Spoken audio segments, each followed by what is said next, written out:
Hey everyone, it's Marianne from the New York City Organization of Public Service Retirees. I want to do a recap on the Health Insurance Stabilization Fund. This is one thing that I get a lot of questions on. People just don't understand because they're hearing so much misinformation, and it's typically coming from District Council 37, and I don't understand why that would be. But I want to be able to share that with you. So what is that stabilization fund, or HISF, Health Insurance Stabilization Fund? What does it do? Who does it serve? What does it pay?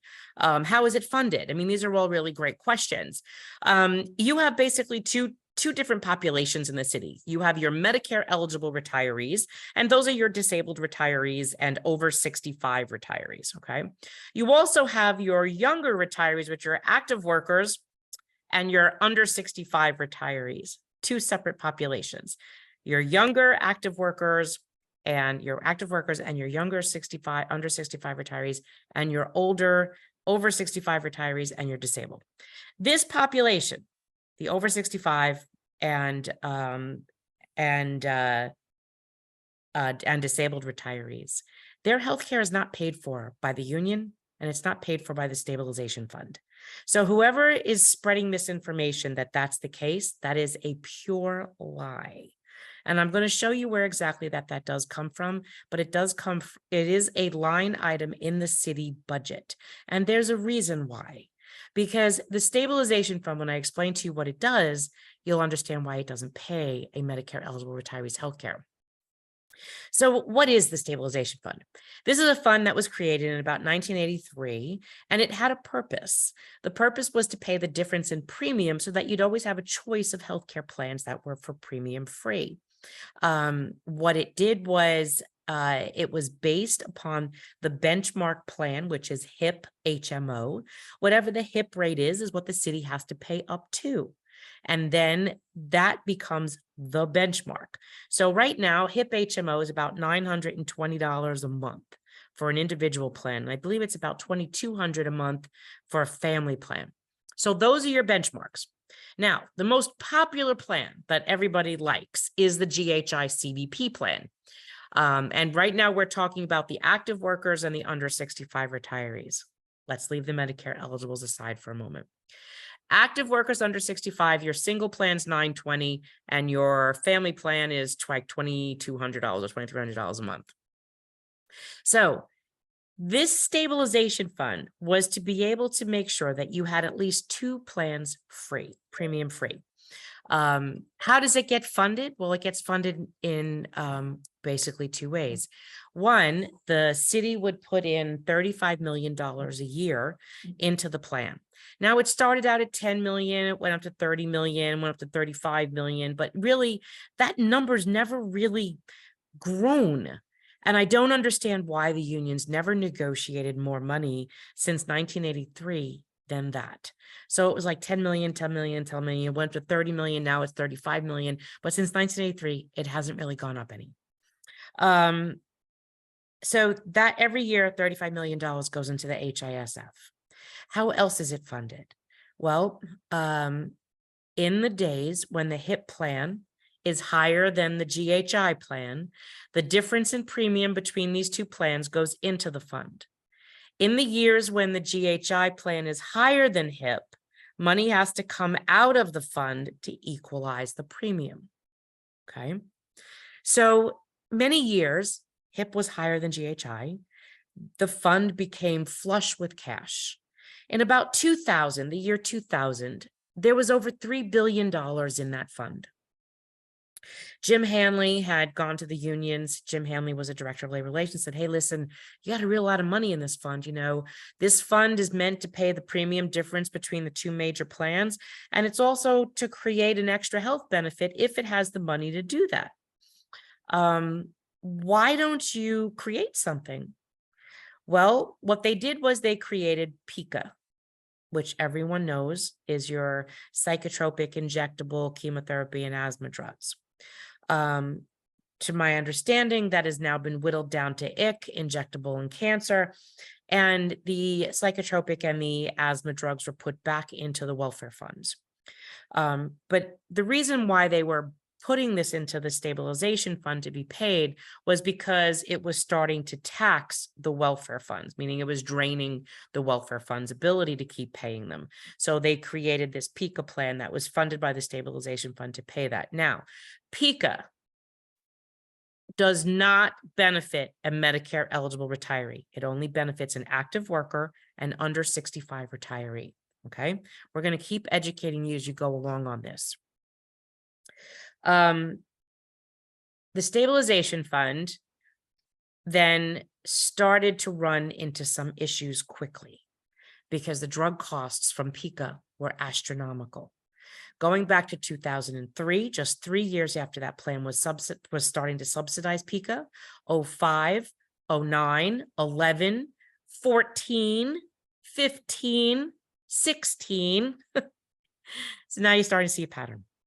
Well, when the 2014 cycle came around, it wasn't the first time, but there was many debates with the MLC and the Municipal Labor Committee on how to use the money in the stabilization fund. And some of them wanted to use it for raises, especially when Randy Weingarten was running the teachers union. Well, they weren't successful. It did get voted down, but it became a very contentious fight. And the chief leader and Daily News reported about it. In 2014, the teachers hadn't had a contract for about 9 years under Bloomberg. Under de Blasio, they negotiated a contract, but it was predicated on 2 things. And this is the first time that a union, in my labor history knowledge, ever negotiated a contract that was partly funded on the backs of other unions and the retirees. The 2014 teachers contract, which is on our website, it's www.nycretirees.org, and you can search 2014 UFT contract and you'll find it. The 2014 contract was predicated upon getting $1 billion conveyed from the Health Insurance Stabilization Fund to the city to offset that years of collective bargaining. It also had to get the MLC to commit to recurring healthcare savings in order for the teachers to get their raise.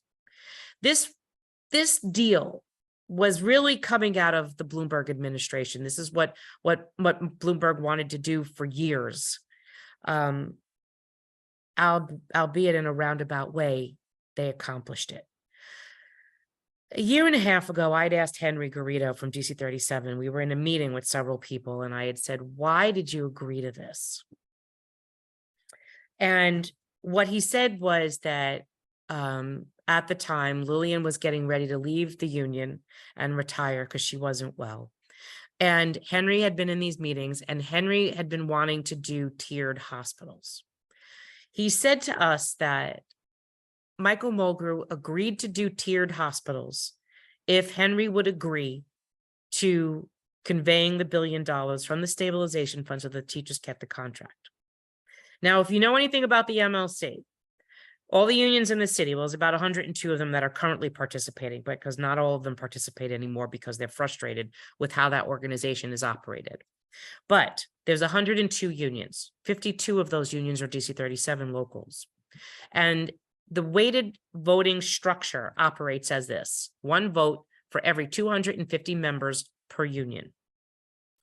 Basically, between the UFT and DC 37, these 2 leaders can pass a 2/3 motion, a vote, 2/3 vote to pass any motion. Typically with Local 237, Greg Floyd or Harry Nispoli, they get what they want. Even if the other unions, half of them don't typically show up anymore, and a majority of them don't vote.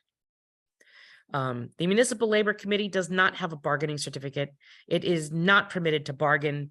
They're not supposed to be negotiating. They're supposed to be facilitating conversations, administrative work, informational purposes, but they do not bargain. They do not hold a bargaining certificate. The unions in them do. So that is how the Stabilization Fund gets funded. The 2014 teachers contract was the pinnacle of really where things started to go south, because the teachers had to go to the MLC to pass a motion that they could take $1 billion out of the health fund that paid your healthcare premium, active worker and under 65 retiree premium, from the fund to give to the city. On top of everything else, that fund started to have financial trouble again. What is tiered hospitals? Tiered hospitals is a horrible idea, and I don't understand why Henry supports this. The retirees are concerned about this because what is a tiered hospital? That means that your copays, let's say for HHC hospitals, Henry said, would be copay free. You wouldn't have a copay, or it would be minimal. But if you went to Maimonides or Presbyterian, your copays would be increasingly higher based upon whether or not that hospital worked with the unions in trying to suppress the costs. That means you, the active worker and the under 65 retiree, and even the senior retiree, are paying premium copay. You're paying copay to go to these other hospitals. Tiered hospitals tiers your copays. The intent, the way it's described, is that it would punish the hospital, but it really punishes you. It's supposed to be a deterrent from making you go to a hospital that they don't want you to go to. But if the nearest hospital is that hospital, guess where you're going? There. That to me is not a savings. The other problem is after the 2016 agreement, the MLC then passed yet another health savings benchmark agreement that suppressed the HIP rate. And what does that mean? I told you that HIP sets the benchmark of what the city has to pay up to for every employee, retiree, and their dependent. The Municipal Labor Committee agreed to suppress that rate, thereby reducing what the city had to pay for all of us and increasing what was coming out of the Stabilization Fund. From the information that I've been getting in emails and text messages and calls in the last week or two, is that Henry Garrido has been telling you that there was something that changed in the Stabilization Fund to finance it, that nothing changed in its financing. The unions have been, in the citywide, have been taking money out of the fund that they shouldn't have been taking out of. In order to get the unions to agree to give the city $1 billion for the teachers' contract and other collective bargaining in 2014, they had to sweeten the deal by allowing the other locals that were voting to take extra money out of the fund. And they allowed them to take two separate payments, one of $65 and one of $100 per active member and per retiree per year. And that money went into every union's welfare fund. We filed a FOIL request for all of the Stabilization Fund accounting, and we will begin to start to make those public, and you will be able to see what they look like. By suppressing the HIP rate, the Municipal Labor Committee, and as I told you, the two largest players is Henry Garrido and Michael Mulgrew, caused a downward spiral of the Stabilization Fund rather quickly. It's almost as if they were understandably, purposely trying to implode the Stabilization Fund. And we don't understand why. Medicare eligible retirees. We don't get much of anything from the Stabilization Fund. We do not get our healthcare paid for. Our healthcare is paid for out of the city budget on a line item out of the comptroller's report. It is not paid for by the unions, and it is not paid for out of the Stabilization Fund. Why is that? Well, I told you what the Stabilization Fund's purpose was to do, was to pay the difference between the HIP rate and GHI senior care, GHI CVP. The HIP rate is $920. The GHI CBP is $935 individual plans. It has to pay the difference between the $920 and $935. If the standard is the HIP rate at $920, senior care costs $200 all the way down here. It doesn't need to pay any difference in premium. because senior care is $200 and the benchmark is $920. It never has to pay for a Medicare eligible retiree. Medicare B premium reimbursement is still $165. Putting both of those together, you're only at $365. You're still nowhere near $920. The Health Insurance Stabilization Fund does not pay for senior care. So wherever you're getting that, that is a lie.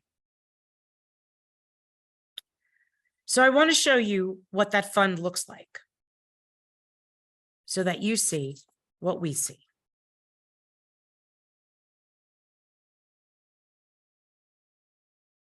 This is fiscal year 2022.